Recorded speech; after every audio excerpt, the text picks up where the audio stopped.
저희가 인생을 살아가다 보면요, 여러 가지 상황들을 겪습니다. 멀리 생각할 것이 없고요. 오래만 생각하더라도 저에게 기쁜 일, 행복했던 일, 아팠던 일, 어려웠던 일들이 많이 있었음을 생각해 볼 수가 있습니다. 우리는 좋든 싫든 그 상황 속에서 이런저런 영향을 받게 되고요. 생각해 보면 우리에게 어려움이 되었던 일, 아픔이 되었던 그 일들이라고 마냥 그렇게 나쁘지만은 않았다라고 그렇게도 생각을 해볼 수가 있습니다. 왜냐하면 그 일들을 통해서 우리가 배우는 것들이 있고 성숙해지는 그러한 모습들이 있었기 때문입니다. 우리의 신앙도 이렇게 생각을 해보았을 때 이와 비슷하지 않나라고 그렇게 생각을 해봅니다. 신앙의 현장에서 우리는 희노애락을 경험하게 되고요. 이 모든 경험들이 우리의 믿음과 신앙에 있어서 자양분이 됩니다. 그런데 이렇게 긍정적으로 생각해 보는 것을 넘어서 세상 사람들과 우리 믿는 자들의 차이점이 한 가지가 있는데, 그것은 우리는 하나님의 섭리와 선하심을 믿는다라는 것입니다.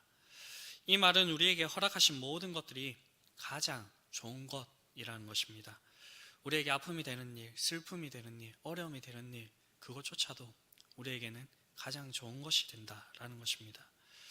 보통은 때가 지나고 나서 돌아보면 우리가 그것을 알게 됩니다. 그래서 찬양 중에서도 지나온 세월들을 보니까 하나도 하나님 손길이 안 미친 것이 없고 하나님의 은혜가 아닌 것이 없다라고 그렇게 고백을 합니다. 그런데 우리가 지나서가 아니라 지금 우리의 삶의 자리에서도 이것들을 체험할 수가 있습니다. 그것은 우리가 처한 상황 속에서 하나님을 바라보면서 하나님께 간구하며 나아갈 때 삶의 자리에서 하나님께서 우리를 위해서 행하시는 그 일들을 보게 된다는 것입니다. 오늘 우리가 함께 읽은 이 시편은 다윗의 시편입니다. 그런데 이 시편에 대한 정보가 완전하지가 않아가지고 다윗이 언제 어떤 상황에서 이 시편을 썼는지는 저희가 다 알지는 못합니다. 그러나 이 시편을 통해서 우리가 분명히 알 수 있는 것은 일반적으로 우리의 삶에서 겪을 수 있는 문제들을 이 다윗의 시편에서 발견해 볼 수가 있고요. 그리고 다윗의 반응을 통하여서 우리가 이와 비슷한 상황 가운데서 어떻게 대처를 해야 되는지를 알 수가 있다라는 것입니다. 오늘 이 다윗의 간구를 통하여서 그 내용들을 살펴보기를 원합니다. 먼저 우리가 알 수 있는 것은 다윗이 처한 상황입니다. 오늘 본문을 보게 되면 악인들이 올무, 줄, 그물, 함정을 이렇게 파서 다윗의 목숨을 끊임없이 노리고 있는 그 모습이 나오고 있습니다. 다윗에게 왜 이러한 일이 일어나게 되었을까요? 다윗이 그들에게 아주 큰 잘못들을 행한 것일까요? 그런데 오늘 본문 4절을 보게 되면 다윗이 한 것이라고는 그저 하나님을 잘 섬기는 것밖에 없었습니다. 4절 후반부에 보게 되면 그들은 나의 걸음을 밀치려 하나이다. 지금 다윗이 걸어가고 있는 그 길 가운데 그 길로 나아가지 못하게 그렇게 하려고 한다라는 것입니다.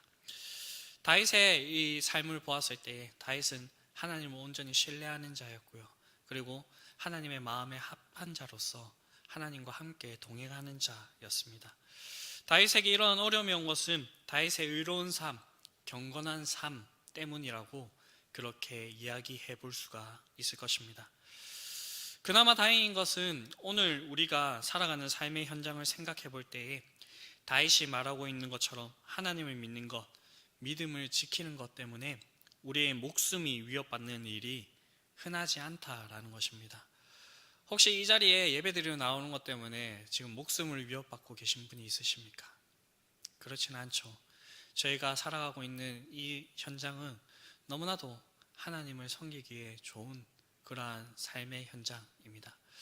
그런데 오늘날 다윗과 같은 이러한 이제 상황에 놓여 있는 자들이 있죠. 북에 있는 성도들이나 아니면 중국에 있는 지하교회의 성도들이라고 할 수가 있을 것입니다.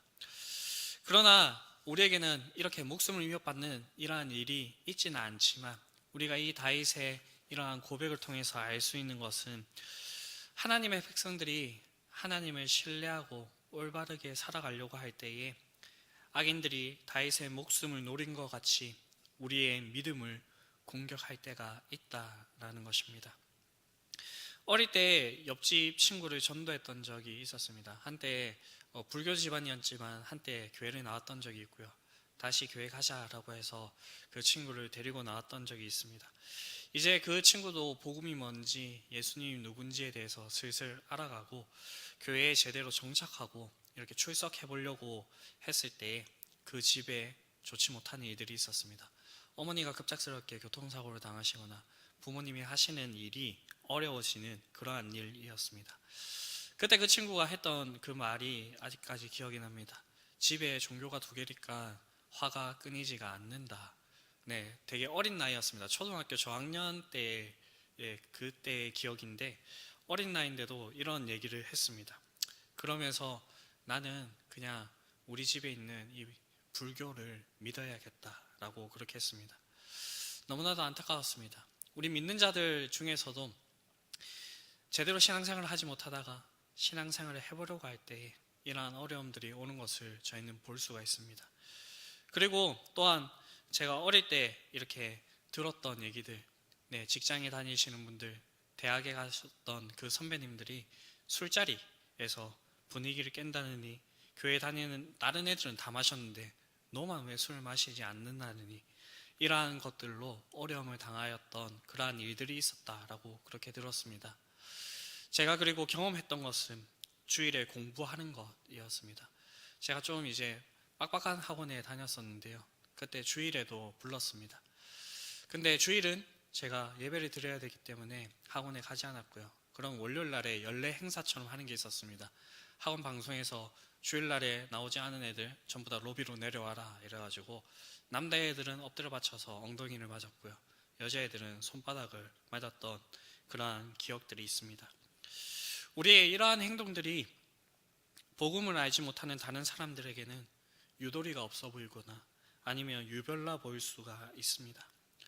그런데 이것은 우리에게 일어나는 이러한 일들은 특별한 일이라고 얘기를 하는 것이 아니라 당연한 일이라고 성경은 얘기를 하고 있습니다. 예수님께서도 세상이 우리를 미워할 것이라 라고 그렇게 얘기를 했습니다. 예수님 말씀뿐만 아니라 성경의 처음부터 저희가 쭉 살펴보게 되면 이러한 현상들이 계속해서 있어 왔음을 볼 수가 있습니다. 가인과 아벨의 그 사건을 통하여서도 가인이 자신의 잘못한 것을 생각하지 않고 하나님께서 그저 아벨의 제사만 받으셨다는 것에 분노하여서 자신의 동생을 돌로 쳐서 죽이게 되는 그러한 사건이 나오게 되고요. 그리고 창세기 이야기에서 쭉 족보들이 나오게 되는데 하나님을 믿는 자들과 하나님을 믿지 않는 자들, 이 족보가 나오고 하나님을 믿지 않는 자들이 하나님을 믿는 자들을 끊임없이 괴롭히게 되는 그러한 역사들을 볼 수가 있습니다. 그렇다면 우리는 이런 상황 가운데서 우리가 할 수 있는 것은 무엇입니까? 그것은 우리의 피난처가 되시는 하나님을 의지하는 것입니다. 우리의 하나님은 어떠한 하나님이십니까? 우리가 성경의 전반을 통하여서 고백할 수 있는 것은 하나님께서는 천지를 창조하신 분이시고 전지전능하신 분이시고 그리고 공의의 하나님이시라는 것입니다. 오늘 본문에서는 이 하나님을 어떻게 표현하고 있냐면요, 12절을 보게 되면 여호와는 고난당하는 자를 변호해 주시며 궁핍한 자에게 정의를 베푸시는 분이라고 그렇게 이야기를 하고 있습니다. 이 말은 하나님께서 절대 우리를 그런 상황 가운데서 내버려 두시는 분이 아니시고 건지시며 우리에게 정의를 베풀어 주시는 분이라는 것입니다. 다만 많은 성도님들이 넘어지는 부분이 여기에 하나가 있는데요, 내가 원하는 때에 어려운 상황에서 건짐을 받지 못하는 것 때문에 시리에 빠지고 하나님을 온전히 신뢰하지 못할 때가 있다라는 것입니다. 우리가 새벽에 다니엘서를 살펴보고 있는데 우리의 생각대로 한다고 한다면 다니엘과 그 친구들이 포로로 잡혀가면 안 됐었습니다. 포로로 잡혀가는 것까지는 그렇다 치더라도 이 왕이 금신상을 세워서 그곳에 절하라 라고 하면 안 됐었습니다. 여기까지는 그렇게 할 수 있다라고 하더라도 이 세 친구들이 풀무불에 던져질 그런 상황 가운데 있어서는 안 됐었습니다. 그리고 주일에 저희가 들었던 것처럼 다니엘이 기도하는 죄를 범하였을 때에 하나님께서 사자굴에 던져지는 것을 막아주셨어야 했습니다. 그런데 이것은 우리의 생각일 뿐이고요. 하나님의 때는 우리의 때와는 다르다라는 것을 볼 수가 있습니다. 우레아는 반대로 다윗이 오늘 시편에서 고백하는 것은 하나님은 공의의 하나님이시고 그곳에서 자신을 건져주시는 분이라는 것입니다. 그것도 하나님의 때예요. 자신의 인생을 되돌아보았을 때 하나님의 베푸신 구원, 돌보심, 안위하심이 있었음을 얘기하고 있으면서 언제가 될지는 모르지만 하나님께서 반드시 이 상황 가운데서 나를 건져 주실 것이라 라고 그렇게 고백하고 있습니다. 인생 가운데서 하나님의 도우심을 체험한 것, 그리고 이 사실을 알고 있는 것은 다인만이 아닐 것입니다. 오늘 살아가는 우리의 인생 가운데도 이런 하나님들을 많이 경험하셨을 줄로 믿습니다. 그리고 일반적이진 않지만 아주 특별한 방법으로도 하나님께서 죽을 뻔한 그 상황 가운데서, 완전히 어려운 그 상황 가운데서 우리를 건져주셨던 그러한 경험들이 있을 줄로 믿습니다. 그때 우리가 경험하게 되는 하나님은 내가 생각하시는 것보다 더 세밀하시며 더 크시며 전능하신 분이라는 것입니다. 그렇기 때문에 우리는 하나님 우리의 틀에 가두는 것이 아니라 하나님을 바라보면서 온전히 그분을 신뢰하면서 나아가야 된다라는 것입니다. 이러한 일들이 저와 여러분들에게 풍성이 있게 되기를 간절히 바랍니다. 다음으로 이런 상황 속에서 하나님을 신뢰하는 자들이 할 수 있는 것이 무엇일까요? 그것은 하나님께 간구하는 것입니다. 즉, 기도하는 것입니다. 기도는 하나님의 백성이 가진 가장 큰 특권이고 무기입니다. 그리고 하나님을 믿는다고 하는 그런 전적인 표현입니다. 그래서 심하게 한번 얘기를 해보자면 기도를 하지 않는 사람은 하나님을 믿지 않는 사람이라고까지 그렇게 얘기를 할 수가 있습니다. 다윗은 오늘 본문에서 먼저 자신의 상황을 놓고 간구를 하고 있고요. 그리고 더 나아가서 자신을 힘들게 하고 대적하는 자들이 망하게 해달라라고 그렇게 기도를 하고 있습니다. 한때 한 신대원의 후배가 이런 질문을 해왔습니다. 시편을 보는데 왜 다윗은 자신을 힘들게 하는, 어렵게 하는 그 사람들을 악인이라 이렇게 규정을 하고 하나님 앞에 올려다 놓고 그들이 멸망하게 해달라, 망하게 해달라라고 그렇게 개인적인 그런 기도의 내용인 것 같은데 이렇게 얘기하는지 모르겠다라고 이렇게 질문을 해왔던 적이 있습니다. 그때 제가 했던 대답은 다윗이 하나님의 기름 부은 사람이고 다윗을 대적하는 것은 하나님을 대적하는 것이고 하나님의 일을 방해하는 것이기 때문에 라고 이렇게 대답을 했던 적이 있습니다. 이것과 연관지어서 하나님께서 아브라함을 찾아오셔서 언약을 맺어주시면서 내가 너를 축복하는 자를 축복하겠고 너를 저주하는 자를 저주하겠다라고 그렇게 말씀을 해주셨습니다. 이 약속은 오늘날 우리에게도 이어졌고요. 그리고 우리가 들어 그 말씀 그대로 정말로 하나님의 백성을 축복하는 자를 하나님께서 축복하시고 저주하는 자를 저주하겠다라는 그러한 뜻으로 이해해도 됩니다. 그런데 이 말씀을 조금 더 깊이 나아가서 이해를 해보면 우리가 어떻게 살아가느냐에 따라서 복이, 저주가 이 세상에 이렇게 흘러가게 된다라는 것까지 생각을 해볼 수가 있습니다. 오늘 본문에서 다윗이 한 거라고는 정말 하나님을 생각하면서 하나님께서 정해주신 그 길을 바르게 걸어간 것입니다. 다윗은 하나님을 믿는 믿음으로 살아갔지만 오늘 자신에게 찾아온 그 어려움을 인하여서 이렇게까지밖에 기도할 수가 없었다라는 것입니다. 우리는 하나님의 방법을 다 알지는 못합니다. 하나님께서 우리를 살아가게 하시고 하나님 믿는 자들에게 정말로 특별한 기적과 이적을 통하여서 다른 사람들이 하나님을 믿지 않으면 안 되겠구나 라고 이렇게 생각하게 하실 수도 있습니다. 그런데 하나님께서는 우리를 어려운 가운데 도와주시고 그리고 우리가 하나님 앞에 나아가서 하나님을 신뢰하고 간구하는 그 일들을 통하여서 우리의 모습을 통하여서 하나님의 일들을 그렇게 드러내실 때가 많이 있습니다. 왜 그렇게 하는지 우리가 다 이해는 할 수 없지만 하나님께서 그러한 방법을 통하여서 일을 하신다라고 그렇게 우리에게 알려주고 있고요. 그리고 예수님께 가르쳐 주었던 그 기도의 내용대로 하늘에서 하나님의 뜻이 이루어진 것 같이 땅에서도 이루어지게 하는 그러한 일들을 우리에게 맡겨주셨습니다. 그렇기 때문에 우리는 우리 하나님을 신뢰하며 하나님 앞에 간구함으로 나아가야 된다라는 것입니다. 그럴 때 하나님께서는 우리의 곁에 서 있으시며 하나님께서 우리에게 이 성경을 통하여서 말씀하시고 약속해 주셨던 그러한 일들이 우리의 삶을 통하여서 풍성히 드러나게 된다라는 것입니다. 여러분들은 어릴 때 동네에서 친구들과 함께 어울려서 놀았던 그런 기억이 있으십니까? 네, 지금 보니까 그 오징어 게임에서 나왔던 그런 게임들을 동네에서 많이 하셨을 것 같은데, 저도 어릴 때에 그 동네에서 다망구 그리고 진돌과 같은 그런 팀 게임을 많이 했었습니다. 이 팀 게임을 할 때에 제일 먼저 하는 것이 무엇이냐면 아이들이 모여서 팀을 나누는 것입니다. 그때 팀을 나눌 때에 무조건 같은 편이 되고 싶은 친구가 있습니다. 그 친구는 누구일까요?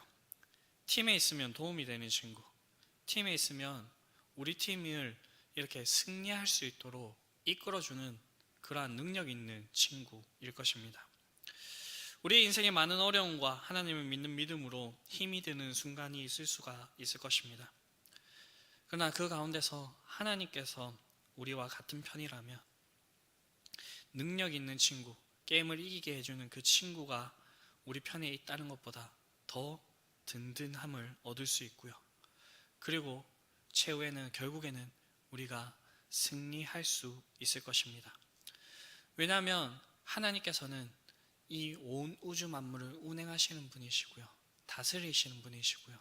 결국에는 하나님의 말씀대로 우리를 그 상황 가운데서 건지시고 우리를 선하게 인도해 주실 분이시기 때문입니다. 우리의 인생 가운데 다윗과 같이 어려움의 순간이 있을 수가 있습니다. 그럴 때 저희는 저희의 인생 가운데 같이 하셨던 그 하나님을 기억하실 수 있게 되기를 바랍니다. 그리고 우리가 성경을 통하여서 배우고 믿는 그 하나님을 온전히 의지하시면서 인내하시면서 그렇게 나아가실 수 있게 되기를 바랍니다. 그리고 무엇보다도 앞서서 그 모든 상황들을 터놓으시고 그 가운데서 하나님의 뜻이 이루어지기를 그렇게 간구할 수 있는 그런 분들이 될 수 있게 되기를 바랍니다. 하나님께서는 우리의 간구하는 소리를 외면하시는 분이 아니시고 우리의 세밀한 신음조차도 들으시는 분이라고 그렇게 얘기를 하고 있습니다. 그래서 오늘 시편의 마지막에 다윗이 고백하는 것이 무엇이냐면 진실로 인들이 주의 이름에 감사하며 정직한 자들이 주 앞에서 살 것이라 라고 그렇게 얘기를 하고 있습니다. 이러한 일들이 저희의 삶에 풍성이 있게 되기를 간절히 바랍니다. 이 시간 우리가 함께 찬양하면서 나아갔으면 좋겠는데요.